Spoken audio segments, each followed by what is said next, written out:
বয়স যখন ১৬ বছর, আমার বাবা খুবই ব্যাকডেটেড, নতুন প্রযুক্তির কিছুই বোঝে না।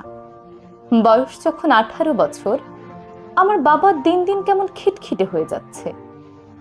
বয়স যখন ২০ বছর, আমার বাবার সঙ্গে থাকাটা না অসহ্য হয়ে উঠেছে।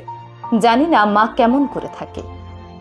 বয়স যখন ২৫ বছর, আমার বাবা আমাকে সব কিছুতে বারণ করে, কবে বুঝবে কে জানে। বয়স যখন ৩০ বছর, আমার ছোট ছেলেটা দিন দিন অবাধ্য হয়ে উঠেছে, অথচ এই বয়সে আমরা আমাদের নিজেদের বাবাদের কতটা ভয় পেতাম। বয়স যখন ৪০ বছর, আমার বাবা আমাদের কত শাসনে মানুষ করেছেন, আর আজকালকার বাচ্চারা তো কারো কথাই শোনে না।